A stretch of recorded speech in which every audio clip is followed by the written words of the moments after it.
الله الرحمن الرحيم الحمد لله رب العالمين والصلاة والسلام على رسوله النبي الكريم محمد وعلى آله وصحبه أجمعين أما بعد. محترم ناظرین، السلام علیکم ورحمۃ اللہ وبرکاتہ. آپ سب حضرات کا اس سلسلہ تفسیر کے اندر خیر مقدم کیا جاتا ہے.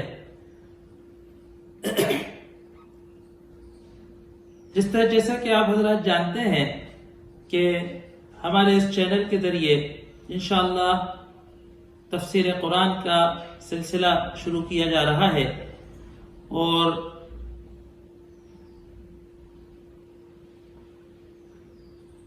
مسلسل یہ تفسیر قرآن سنیچر اور منگل کے دن پیش کی جایا کرے گی. اس سے پہلے کہ قرآن کی تفسیر شروع کی جائے، باقاعدہ یہ بات ضروری سمجھی گئی کہ قرآن کے تعلق سے اور تفسیر کے تعلق سے کچھ مضامین کا، کچھ معلومات کا جاننا بہت ضروری ہے. سب سے پہلی بات یہ کہ تفسیر کسے کہتے ہیں. ہم تفسیر قرآن شروع کرنے جا رہے ہیں تو ہمیں معلوم ہونا چاہیے کہ تفسیر کسے کہتے ہیں.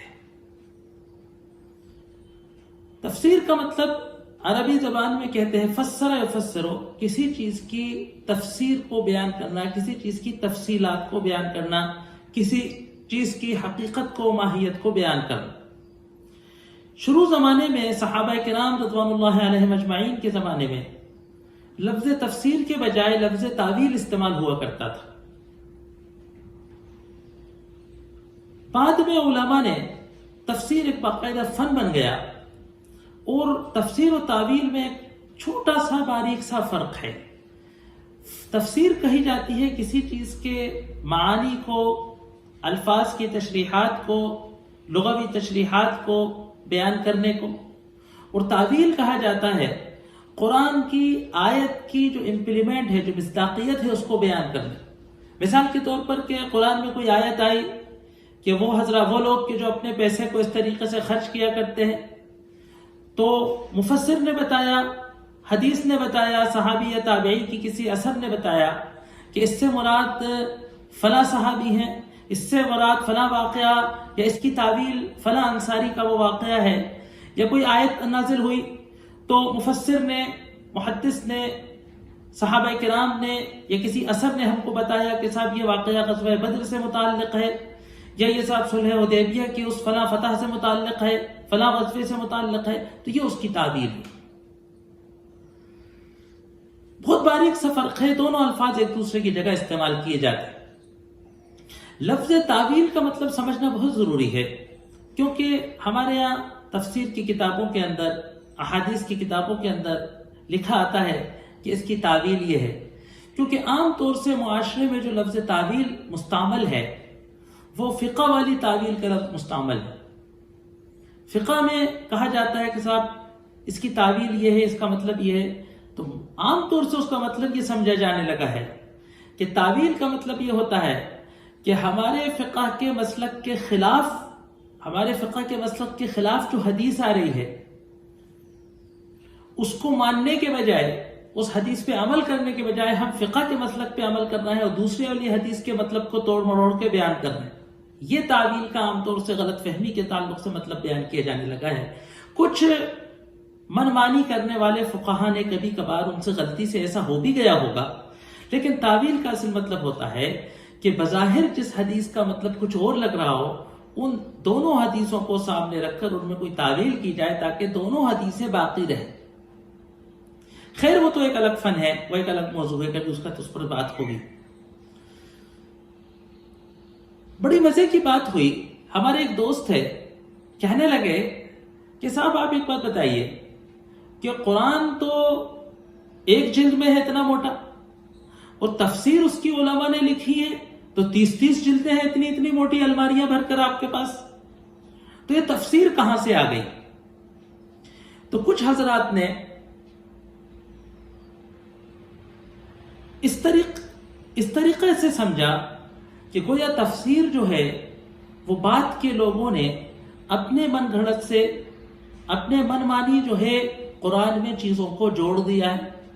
اصل قرآن ہے اور تفسیر وغیرہ صاحب وہ تو لوگوں نے علماء نے اپنے طرف سے کہہ دی. اس طریقے کا ایک بھرم پیدا کرنے کی کوشش کی گئی. اس طریقے کا ایک لٹریچر ایک زمانے میں مستشرقین کے ذریعے اور ان حضرات کے ذریعے کہ جو مستشرقین کے لٹریچر کو پڑھ کے اس سے متاثر ہو جاتے ہیں اور ایک بھرم پیدا کرتے ہیں بہت ساری ہماری پرانی معلومات کی چیزوں کے اندر، تو ان کے اندر ایک قدیم علوم کے تعلق سے غلط فہمی، ایک بدگمانی پیدا کرنے کا ایک ماحول بن جاتا ہے. لہٰذا یہ ضرورت سمجھی گئی کہ تھوڑی سی روشنی اس بات پر ڈالی جائے کہ تفسیر کیا ہے. دیکھیے، قرآن پاک نازل ہوا مکے کے اندر، مدینے کے اندر، زیادہ سے زیادہ آپ یوں کہہ لیجئے کہ حجاز کی سرزمین پر. جب اللہ کے رسول صلی اللہ علیہ وسلم پر کوئی قرآن کی آیت نازل ہوتی تو بہت ساری آیتیں تو ایسی ہوتی تھیں کہ عربی زبان سارے صحابہ جانتے تھے. تمام مکے اور مدینے کے وہ لوگ کہ جو مسلمان بھی تھے، جو اہل ایمان تھے اور جو اہل ایمان نہیں تھے، سب عربی زبان جانتے تھے اور سب عربی زبان کی اس فصاحت و بلاغت کے معیار کو بھی جانتے تھے جس فصاحت و بلاغت کے زمانے میں قرآن نازل ہوا تھا. دیگر بات یہ کہ اس پورے پس منظر سے، اس کلچر سے، اس تہذیب و ثقافت سے، اس انداز زندگی کو بھی جانتے تھے جس کے اندر قرآن نکلا ہے. تیسری اور وہ پس منظر، وہ شان نزول، وہ واقعہ اور وہ حادثہ بھی ان کے سامنے ہوتا تھا جس تناظر میں قرآن اترا ہے. تو بہت ساری آیات تو وہ خود ہی سمجھ جاتے تھے. سمجھ جانے کا مطلب کہ قرآن نے کہا یہ تو سمجھ گئے، جو عربی میں کہا گیا وہ بات ان کو سمجھ آ گئی. جو کوئی بات قابل وضاحت ہوتی تھی، جو کوئی بات قابل تشریح ہوتی تھی، وہ اللہ کے رسول صلی اللہ علیہ وآلہ وصحبہ وسلم ان کے سامنے فرما دیا کرتے تھے. تو اس طریقے سے صحابہ کو قرآن کی تفسیر پتہ چلتی جائے. کیونکہ دیکھیے، قرآن میں یہ کہا گیا ہے نبی کریم صلی اللہ علیہ وسلم کے تعلق سے کہ ہم نے آپ کو قرآن دیا تاکہ آپ یتلو علیہم آیات، کہ اس کی آیتیں آپ لوگوں کو پڑھ کر سنا دیں. پھر ایک اور جگہ قرآن یبینہ لتبینہ للناس، تاکہ آپ لوگوں کے سامنے اس کا بیان فرما دیں، اس کی وضاحت کر دیں. یعنی یہ بات پتہ چلی کہ کوئی نہ کوئی باتیں قرآن میں ایسی ہیں کہ جس کی حقیقت کو، جس کی گہرائی کو، جس سے نکلنے والے علم کے سمندروں کو سمیٹنے کے لیے، سمجھنے کے لیے، جاننے کے لیے قرآن کی کوئی تشریح اور قرآن کا کوئی تفسیر کی ضرورت پڑتی. اسی طریقے سے قرآن نے کہا وَلِيُدَبِّرُوا آیَاتِهِ أَفَلَا يَتَدَبَّرُونَ الْقُرْآنَ، کیا وہ قرآن میں غور و خوض نہیں کرتے؟ کیا وہ قرآن میں تدبر نہیں کرتے؟ کیا وہ قرآن کو بیان نہیں کرتے؟ قرآن کے بیانات کو نہیں غور کرتے؟ تو پتہ چلا کہ قرآن پر تدبر، قرآن کا بیان ہے نا. اور يُعَلِّمُهُمُ الْكِتَابَ، دو چیزیں اللہ کے رسول نے فرمائی صلی اللہ علیہ وسلم نے کہ ایک تو یتلو علیہم آیاتہ، اور اسی آیت میں اللہ کہہ رہا ہے وَيُعَلِّمُهُمُ الْكِتَابَ، اور ان کو کتاب کا علم دے. تو پتہ چلا کہ خالی قرآن کو سنا دینا، اور سارے عرب فصحاء اور بلغاء زمانے کے عرب خالی قرآن سنا دینے سے جتنا سمجھ سکتے تھے، اس سے آگے کی کوئی چیز ہے کہ قرآن کی تعلیم دینا، قرآن کے علوم کو منتقل کرنا. تو یہ ہے تفسیر. اب وہ سوال کہ جو مجھ سے پوچھا گیا تھا کہ جب قرآن سے 30 گنا مواد ذخیرہ تفسیر کی کتابوں میں کہاں سے آ گیا، اس کو سمجھنا بہت ضروری ہے. ورنہ ہمیں بڑے بڑے تفسیر کے جو مراجع ہیں ان کی اہمیت نہیں معلوم ہوتی. سب سے پہلے تفسیر کے ریسورسز کیا ہیں، وہ کیا سورسز ہیں کہ جن سے ایک مفسر کو تفسیر کرنا چاہیے. تو دیکھیے، سب سے پہلا سورس تو یہ ہے تفسیر کا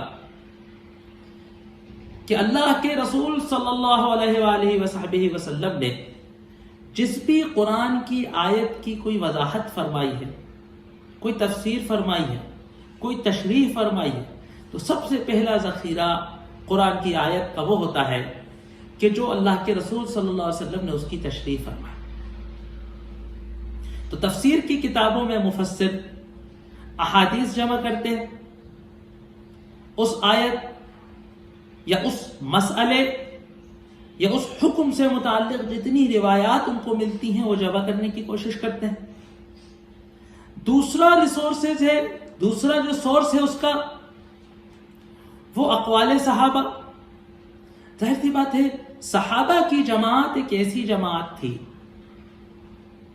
کہ جو نزول قرآن کی گواہ تھی، جس کے سامنے قرآن نازل ہو۔ ایک بڑی تعداد روایات کی صحابہ کی ایسی ملتی ہے کہ جس میں وہ فرماتے ہیں کہ ہمارے سامنے وحی نازل ہو، فلاں واقعہ ہوا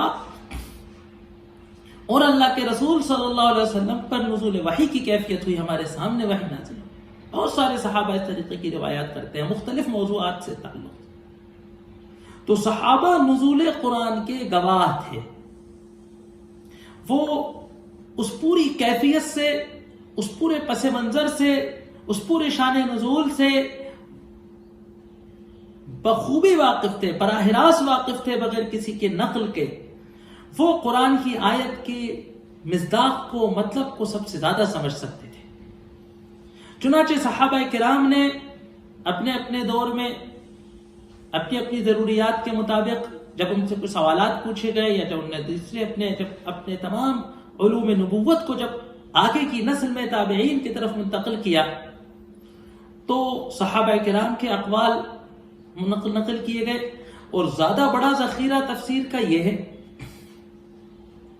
اس کے بعد تیسرا سورس اقوال تابعین ہے، کبار تابعین ہے۔ تو تابعین میں ایک بڑی تعداد وہ ہے کہ کیونکہ قرآن اصل مرجع ہے اسلامی شریعت کا،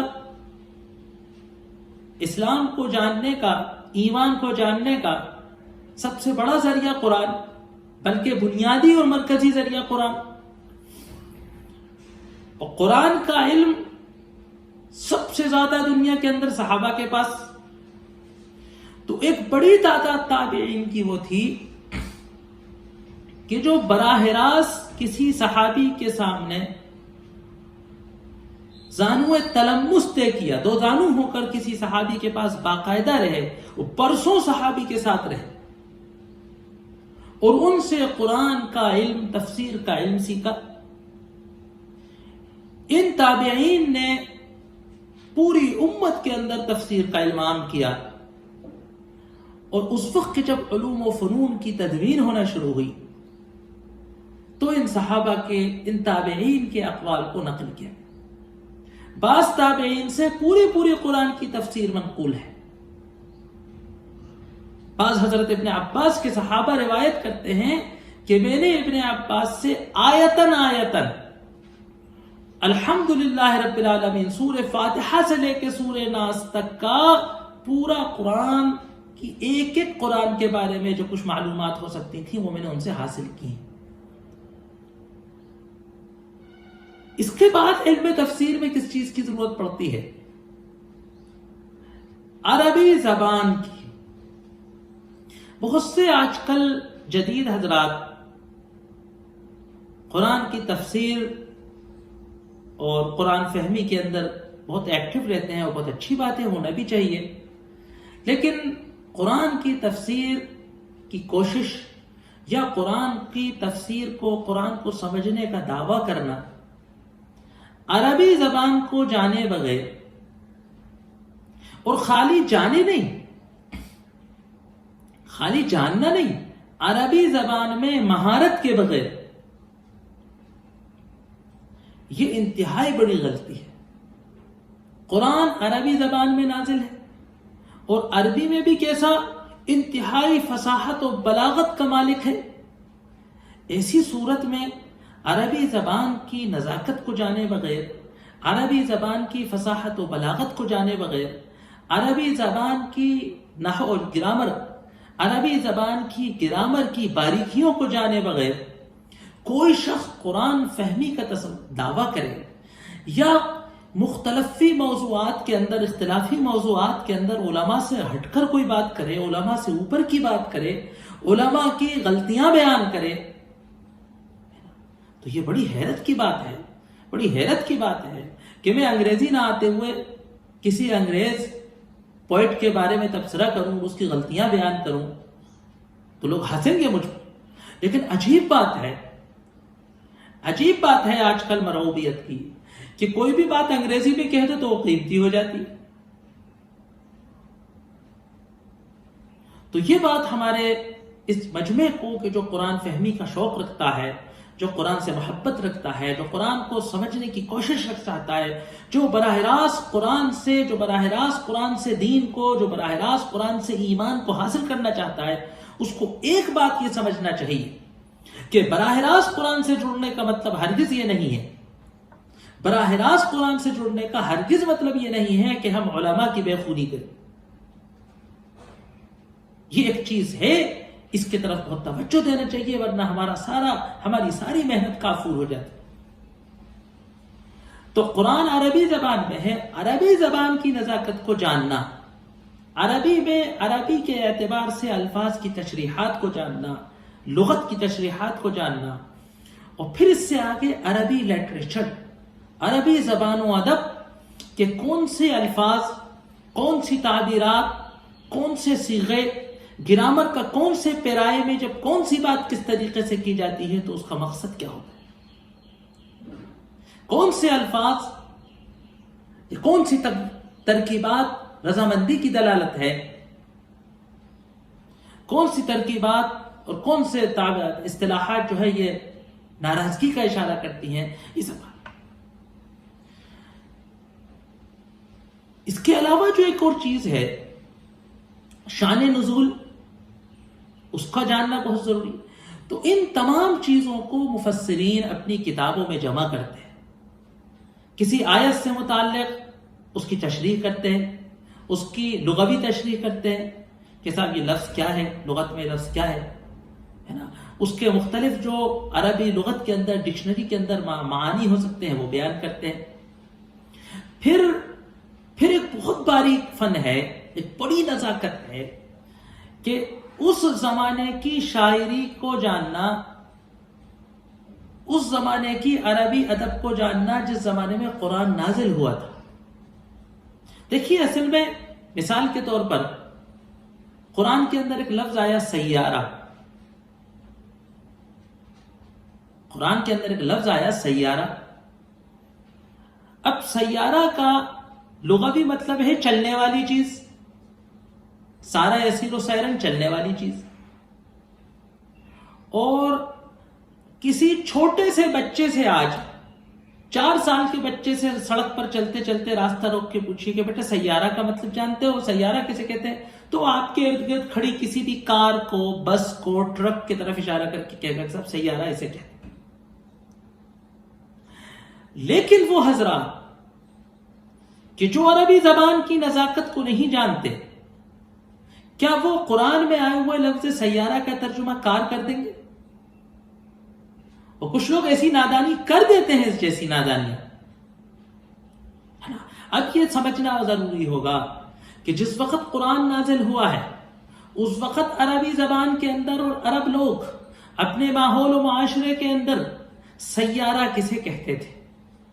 تب آپ کو بات سمجھ آئے گی کہ سورہ یوسف کے اندر جو لفظ سیارہ آیا ہے اس سے مراد کارواں ہے، قافلہ ہے۔ تو ایسی چھوٹی چھوٹی غلطیاں اگر ہم قرآن کو خالی ڈکشنری سے حل کرنے کی کوشش کریں، ایک جگہ میں نے پڑھا، کسی جدید اسکالر نے لکھا کہ علماء نے جو یہ کہا ہے کہ تفسیر کے جاننے سے پہلے اتنے علوم ضروری ہیں، جو اتنے علوم نہیں جانتا وہ تفسیر نہیں کر سکتا، یہ انتہائی غلط بات ہے۔ محض عربی زبان اگر آتی ہے تو تفسیر کی جا سکتی ہے نا؟ دیکھنے میں بات بڑی سادی لگ رہی ہے لیکن بڑی خطرناک بات ہے، کیونکہ جب تک ہم اس پورے پس منظر سے نہیں واقف ہوں گے، جب تک ہم دیگر علوم شریعت کو نہیں جانتے ہوں گے ہے نا. تو ہم قرآن کی تفسیر کہیں سے کچھ کر ڈالیں. جیسے میں نے ابھی آپ کو بتایا کہ اگر خالی ڈکشنری سے ہم نے اتنا جان لیا کہ سیارہ کار کو کہتے ہیں، اور پھر ہم قرآن کے اندر جو ہے لفظ سیارہ کا ترجمہ ایسا کر دیں، ہے نا، تو ہم قرآن کی غلط ترجمانی کر دیں. ایک حدیث آتی ہے، یقیناً کسی بھی تفسیر کے آغاز سے پہلے اس کو ہمیں اپنے سامنے رکھنا ضروری ہوگا کہ من قال فی القرآن برأیہ فلیتبوأ مقعدہ من النار، کہ جس نے قرآن میں اپنی رائے سے، اپنی عقل سے، اپنی دانش سے کچھ کہا تو وہ جہنم میں اپنی سیٹ ریزرو سمجھے. لہذا تفسیر کا فن سب سے خطرناک فن ہے، اور اسی طریقے سے اگر آپ کہیں تو سب سے ضروری فن ہے. یہ بھی نہیں کیا جا سکتا کہ کیونکہ خطرناک ہے تو سب اسے چھوڑ دیں، ہے نا، کیونکہ یہ اصل ہے. کیونکہ قرآن کو جانے بغیر، قرآن کو سمجھے بغیر، قرآن پر غور و خوض کی کرے بغیر ہدایت کا حاصل ہونا ناممکن ہے. حدیث کے اندر آیا کہ جس نے اس کے علاوہ ہدایت حاصل کرنا چاہے کسی چیز سے تو اللہ اسے گمراہ کر دے. یہ کتاب ہدایت ہے. ہدایت تو صرف اس سے حاصل ہوگی، اور صرف اسی سے ہی ہم کو ہدایت حاصل کرنی. تو یہ تفسیر کی نزاکت. تو مفسرین الفاظ کی تشریحات بیان کرتے ہیں، اللہ کے رسول صلی اللہ علیہ وسلم کے تعلق سے اس کے بارے میں جتنی احادیث ہیں وہ نقل کرتے ہیں، روایات نقل کرتے ہیں، صحابہ کے اقوال نقل کرتے ہیں، تابعین کے اور علماء کی ان سے پہلے کی گئی تشریحات کو نقل کرتے ہیں، اس سے پہلے امت کے مفسرین نے جو سمجھا اس کو نقل کرتے ہیں، اکابر علماء کا اور ائمہ کے اقوال نقل کرتے ہیں، ہے نا. شان نزول نقل کرتے ہیں کہ سب یہ آیت نازل اس سلسلے میں ہوئی تھی، اس کا اختلافات نازل کرتے ہیں، ذکر کرتے ہیں. جو فقہ سے مسئلہ نکل رہا ہے، وضو کا مسئلہ ہے نا، تو وضو کی ساری تشریحات کرتے ہیں. کوئی تاریخی بات ہے، کسی نبی کا واقعہ ہے تو اس نبی کی تفصیلات بیان کرتے ہیں، ہے نا. اور اس سلسلے میں جو ہے دیگر جو تاریخی معلومات ہیں وہ بھی پیش کرتے ہیں. تو اس طریقے سے ہم یہ کہہ سکتے ہیں کہ ان کا جو ہے وہ اتنا بڑا ذخیرہ ہو جاتا ہے نا.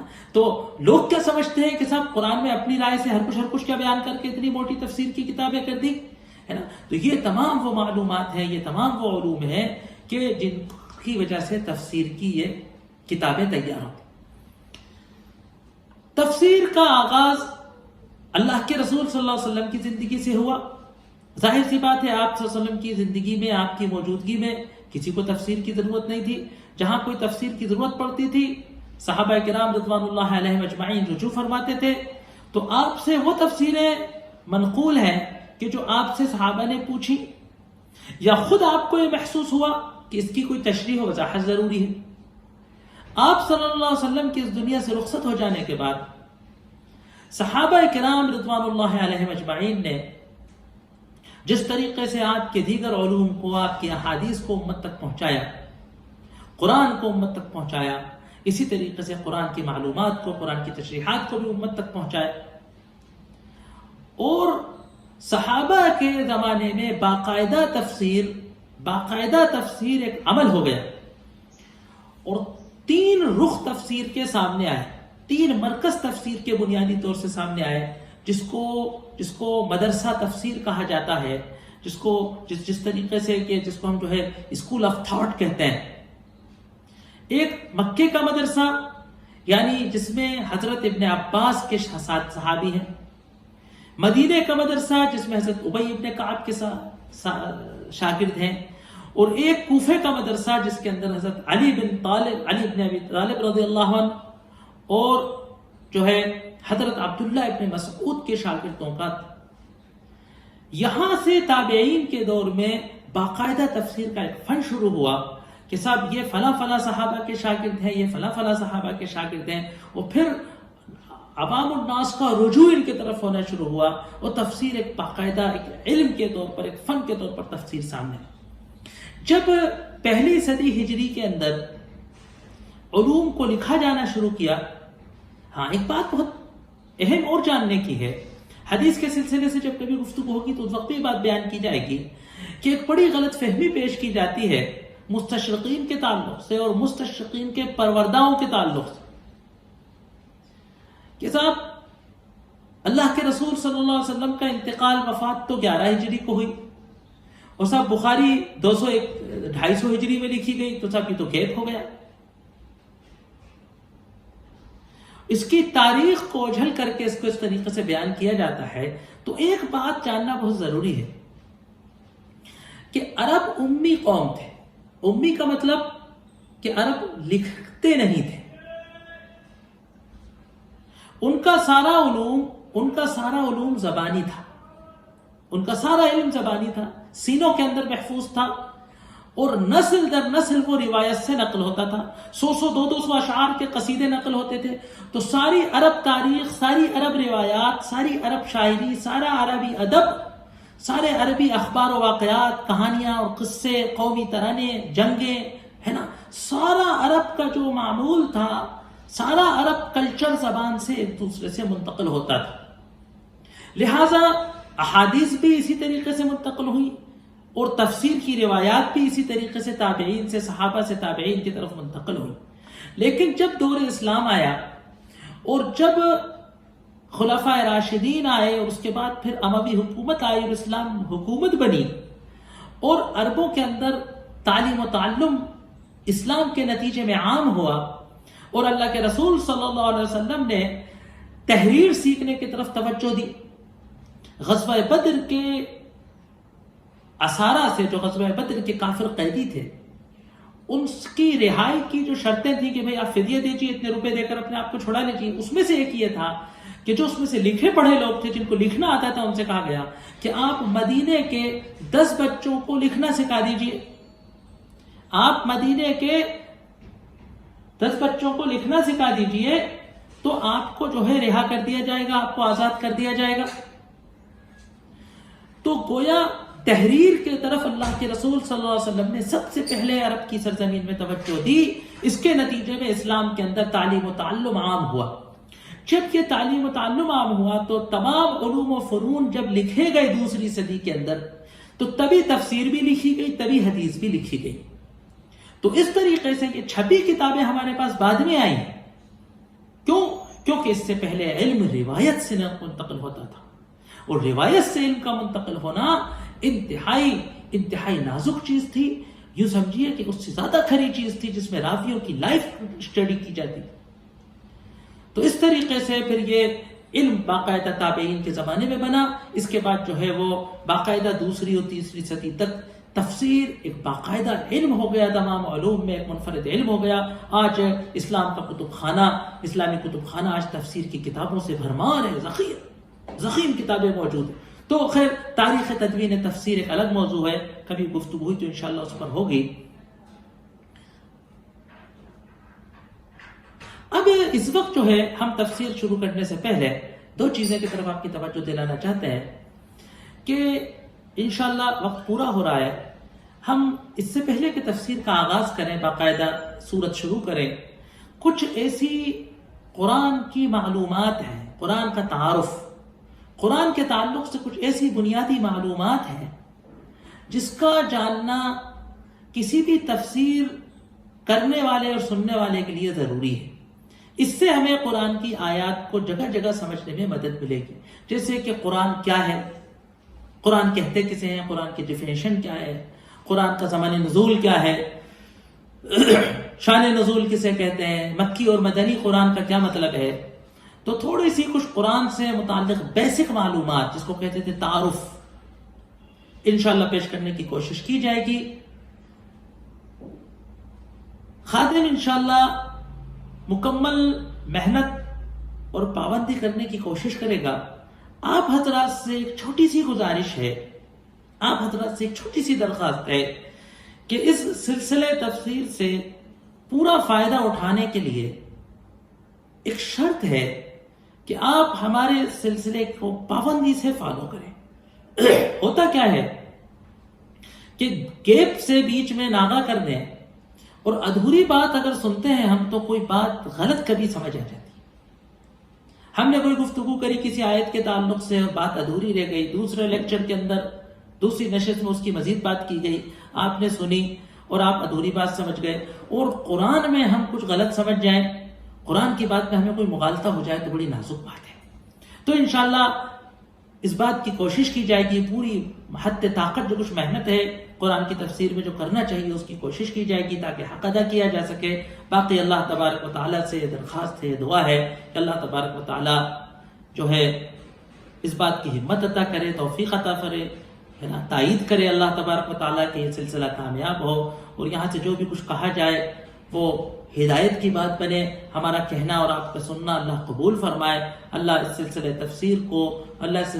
تفسیر کو قرآن فہمی کے عمل میں ایک سبب بنائے، اور اس چینل کو اللہ ذریعہ بنائے کچھ ایسے نوجوانوں کے تیار ہونے کا کہ جن کے اندر قرآن کی، دین کی، ایمان کی حمیت ہو، اور امت مسلمہ کی نشأت ثانیہ میں اللہ ہم سے کوئی کام لے لے۔ بس ہماری اور آپ کی زندگیوں کا ایک ہی مقصد ہے، ایک ہی ہماری اور آپ کی زندگی ہے کہ اللہ تبارک و تعالی ہم سے کچھ اپنے دین کی خدمت کا عمل لے لے، بس یہی ہماری پوری کامیابی ہے۔ اللہ ہمیں قبول کر لے۔ وآخر دعوانا ان الحمدللہ رب العالمین۔